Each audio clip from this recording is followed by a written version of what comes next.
TV.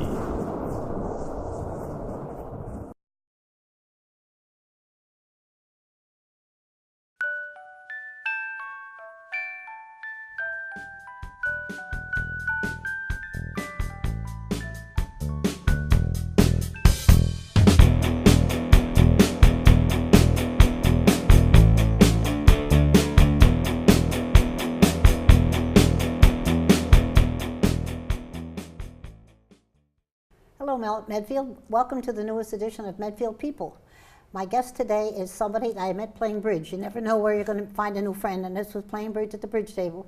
He was playing with an old friend of mine, and Mike is going to be a very interesting person. He's going to tell us how he came to Medfield from Ohio and how he ended up as his current job as a professor at Northeastern. So it's been a kind of different road that he traveled by, and he'll tell you a lot about it.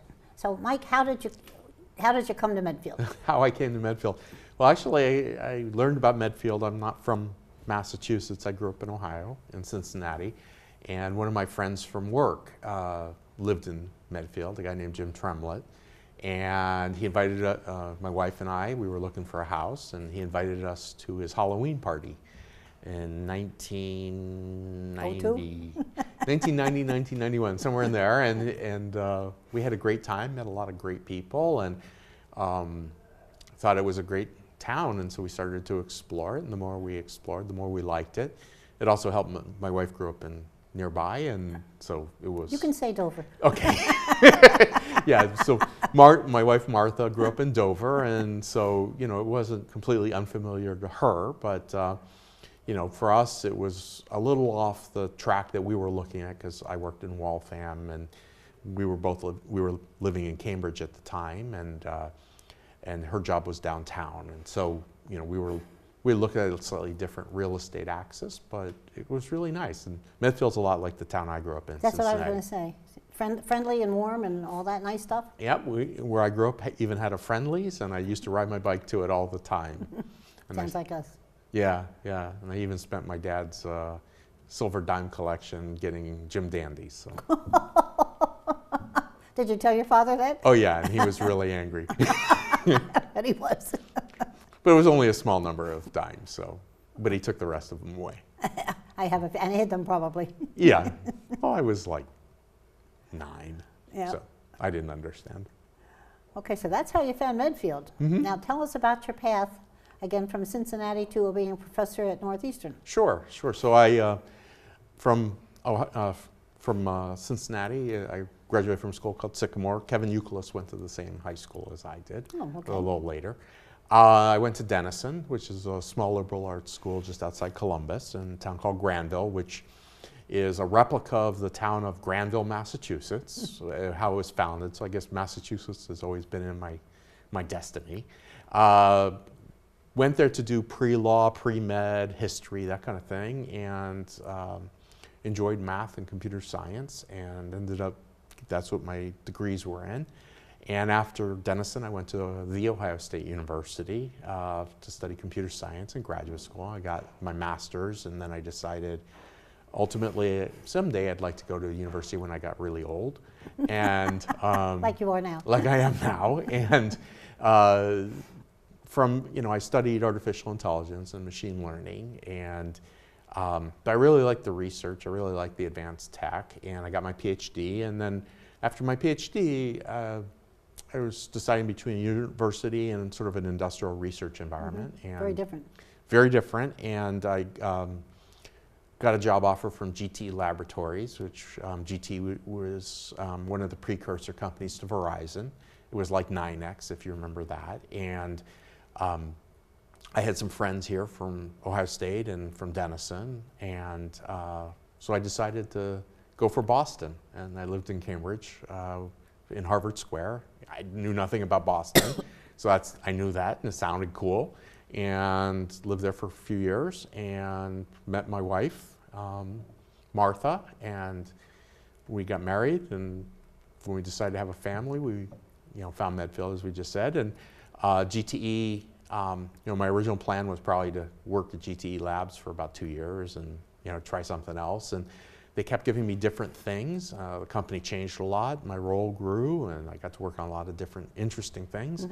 And then with the merger, my role kept growing, and Verizon kept giving me interesting challenges. So I ended up staying there for 24 years. And after 24 years, I thought about doing something different. And there was a big management restructuring, and my boss left, and a lot of the other managers I knew. And I decided to take that as an opportunity to do something different. And so I left and started looking around at options, and we chatted, and you introduced me to your daughter, who introduced me to your son-in-law, who's a professor at BC. And he reopened my eyes to the university, and we had a great conversation. And at the same time, I was going around to college tours. My son was a junior at Medfield at the time. He's going to be a friar coming up starting on Thursday. And we went to Northeastern, and I liked the story, and I liked the experiential learning. They integrate kind of the so-called real world with academics, and that's my background. And so I reached out to the dean of the college, somebody I almost knew several times throughout my professional career. And they had a couple of jobs listed, and I didn't understand which I'd be more appropriate for to apply, so I actually asked her. And she looked at my resume and my note, and actually invited me right in to have a conversation. And it turned out neither of the jobs were the ones that they wanted me for. They had a different job in mind. And it was a great fit. And so last September, I started as my official title is Associate Clinical Professor. Clinical reflects my experience rather than normal tenure track faculty. Okay. And then it's effectively an applied teaching type role. And for the past year, I've been at Northeastern. It's been a great experience. It's very different than the workplace. I bet it was. Or a very different kind of workplace, and I've enjoyed it. So I'm back starting this September, trying it again. Have you met many Medfield people in your classes? Not really. Oh, really? The school is has a real diverse student body. I teach both at the master's level, and I teach undergrads, upper undergraduate level classes. The master students all tend to actually be from overseas, so there's not very many folks from Medfield. A few people from continuing ed from Massachusetts, but the undergrads actually been from all over. A lot of from Massachusetts, but I haven't met anyone from Medfield yet. But I've only taught, I teach the one class, a couple of sections, and I suspect I'll run across Medfield because I know that quite a few students from our schools go there, and a lot apply there. So I know they do. I fully expect to meet somebody sometime. Yeah, we have to get you a Medfield pin that you can wear on your lapel. Yeah. Or once I get a little more comfortable there, I can wear a Medfield. We'll get you into the Medfield Lions Club, then you get a nice big pin. Maybe I should. You should. You should do that. Yeah. How about your name, Weintraub? That means what? It's German for wine grape, and it dates back on my father's side to relatives who from the part of Ukraine, Poland, Germany that changed hands a lot of times. So I assume my grandfather, my dad's father, is from a town called Lvov, which is now in the Ukraine, but I think it's from Polish-German heritage. And you were just over in Europe. We just had a family vacation to the Czech Republic and the Franconia region of Bavaria. Wow. And it was really nice, a couple of weeks. My son picked the trip as his graduation present, and it was an awesome trip. So all four of you went? All four of us went. That's perfect. Yeah. I think it's funny that somebody whose last name is related to wine has a different kind of a hobby, and I know what your hobby is. Oh, yeah. Yeah, so I've enjoyed beer making. I've made beer off and on for the last 20 years. It was sparked by a different European trip. When I was in grad school, I used to take my summers. I'd work really hard for a month or two and then take a month or two of vacation and get a training pass. And one of my grad school mates was from the middle of England, and they were just reintroducing what's called real ale, sort of what we would call craft beer. Okay. And he introduced me to it, and it was very nice. And we had a thorough investigation of the many styles, but safe investigation of the many styles that throughout Britain and Scotland. And then I couldn't get the beer back here, and this was before the Sam Adams and all that kind of stuff got going. And so I was like, I liked it, but I like to make things, and I decided to try making it, and it turned out pretty well. But and that's continued off and on throughout, and there's a nice place in Natick where I go, and it's kind of like going for Chuck E. Cheese for a birthday party. You can go there, you make the mess, they clean it up, and then you leave. Then you leave. So making it at home is kind of hard, but I enjoy it, and I'm glad you like it too. Oh yeah, I did. Now we tried growing wine once. I think I told you. We had 2 wine arbors in our grape arbors, excuse me, on our property from the previous owner, and we thought we couldn't eat all those grapes, so we thought we'd give it a try. So we saved them very carefully. We put them in the containers. We had them in the basement. We were having a big party after one of the school events that I was on a committee for. So I invited everybody back to our house, and I've had all the wine you'll ever want ready, red wine. So we were partway through the evening, maybe an hour into the evening, and my friend Werner Kiesling came up to me and he said, "Ann, did you guys use a hydrometer to measure the alcohol?" And I said, "No, why?" He said, "Be very careful with this wine." So we found out afterward, we had hangovers. Oh my God, I felt so guilty.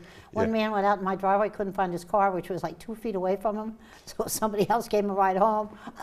But I had no idea that wine could be that strong. No idea at all. Yeah, making good wine's very hard. I think beer's a little easier to make, but it's fun. It's like cooking or chemistry. It's fun learning about the ingredients and putting them together, and then the product's real nice. So what's the most fun thing you've done along your whole career, from the time you were a little kid all the way up to now? Most fun. The most fun thing in my career? Yeah. It's hard to say. There's been so many different things. For me, the most fun thing has actually been learning new things. And that's probably been the most important part of my career as well, is being adaptable. Organizations change, and technology change. I happen to be in the technology business. Things change, and you have to kind of go with it. And I thought when I came out of grad school I was going to do AI research and continue my great ideas. And that worked until GTE said, well, we're really not interested in research, and if you want to do research, you won't do it here. And I said, oh, I kind of like it, and I was comfortable. And so I learned about operations and operation support systems and database and all this kind of technology. And so for me, the fun has really been, I'm trying to think about what was the most fun thing, but one of the fun things I did was I worked with an economist. I met him just like you met me through bridge. I met him through the golf league. Okay, you never know. And he turned into a great mentor for me, a fellow named Dave Salant. And he was getting involved with auctions. And so in those days, there was this PCS Spectrum. You see sometimes still in the papers about the FCC auctioning off spectrum to the wireless companies, so the radio waves. And Dave was asking for some computer support to help figure out, because it was a new style of auction. Instead of a typical auction where you have property 1 and you bid it, and then property 2, they put all the properties on the table and everyone bids at the same time, and you have to spend all your money. And it runs in... That'd be fun, yeah. Yeah, and it's a new style of auction. And they didn't know how it would work, so I built a simulation. And it was really fun because every day in the paper, they would talk about, because there was so much money on the table. I think the auction pulled in the end for the government about $7.5 billion. And GT was spending like $500 million. So it was a big money, and every day they had some update on some small story about the auction. And it was kind of fun having something that I could show Martha and say, I'm helping. And my simulation I worked on with these 2 super guys, very smart MIT guys, and it was fun. We actually, my simulation actually predicted the auction pretty well, and it actually got, we got the FCC got involved, and they actually, because one of the perceived losers in the auction claimed that GTE had some secret insight. And so they actually petitioned to have to examine my program, and I thought I was going to get called down the court. Sure. And I got all this training, and then in the end I explained how it worked. It was a very simple algorithm, and they said, "That's it?" I said, "Yeah." And I showed them the code, and it wasn't a lot of code, and they said, "Okay." But and it worked. It worked, but they never actually hauled me in, to be deposed, and I even bought a new suit and everything for that. So that was kind of a waste, but that was kind of fun. And the other thing for me was I was helping build a business inside of Verizon, so that entrepreneurial kind of exercise. One of probably the fun, you got me thinking. One of my fun experiences was I used to buy a lot of equipment. So one of the fun things I like to do is buy computers and spend what's called the capital budget. And my boss at the time, Lorette, I had the great fortune to work for a lot of very good women, which was unusual throughout time. But Lorette would just sign a lot of these. So in Weston, I don't know if you know Route 117, but there's this place called the Dairy Joy. It's just like Bubbling Brook. Okay. And so I put in a purchase requisition to buy Dairy Joy. I estimated like $900,000 back then, and my boss signed it because she wasn't paying attention. So that was that was probably the most fun I had. And I like that one. Her assistant said, "Maybe you want to look a little more closely at that." So it would have gotten caught downstream. I hope so. But that's too bad. That probably would have been a great investment.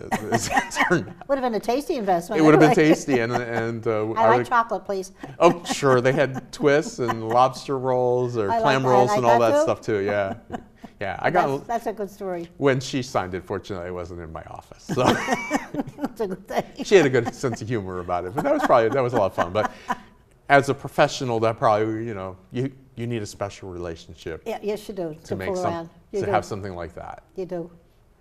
Yeah, yeah. For me right now, the big change in kind of the fun part is my job has moved from being an individual contributing to the company and investigating technology, and my being kind of a lead technologist, to now helping others and seeing the lights go on for students, or seeing students who are better and smarter than me, and seeing them take an idea and expand on it or really get something. That'd be great. That's fun. That part of teaching is really fun. That sounds great.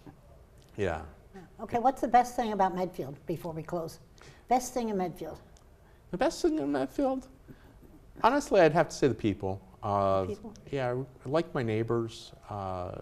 Been very welcoming, and from the get-go, even when we were looking across the street, the little girl at the time, she's now graduated from college, but I remember there were toys in everyone's yard, and she was like waving to us as we came in to meet the real estate agent, and it's just been sort of like that for us. That's nice. Throughout. My son was very active in the Boy Scouts, and the parents and everyone were really nice, and I enjoyed my time working with the Scouts, and so it's just been fun all along. So it's a people mainly in the atmosphere, I guess. Yeah. I liked going to Lord's and getting. Oh, so did we all. So it's something at the soda fountain and the library I like. We have a great library. It's still nice, but I still miss Lord's. I think Brothers Marketplace is fantastic. Oh, I'm they're not knocking that at all, but I still miss Lord's. I really like Brothers. I do it's too. especially the counter and I like the cheese areas. And the food's good, and the people are very helpful. Yeah. It's a good spot. They've maintained the right But atmosphere. Lord's was a very special store for Yeah. a lot of us, I think. Yeah. But they've maintained the atmosphere, and the other merchants like Michael and the jewelry store and others, pizza. So if you change careers again, you could be a real estate broker and sell Medfield. Yeah, no. My car's not that nice. You have anything else you'd like to add, Mike? No, and thank you for having me in. This was really enjoyable. Oh, well, it's good to have you here. It really is. Thank so you. Everybody out there, thank you so much for watching Medfield People. And once again, if you have any ideas of anybody that can match up to Michael Weintraub, It's going to be hard to do. Any ideas, give me an email at annmedfield@verizon.net and give me your ideas. And in the meantime, we thank you so much for watching Medfield TV and for being part of our community, which, as you heard from Michael, is a very great place to live. Thank you all.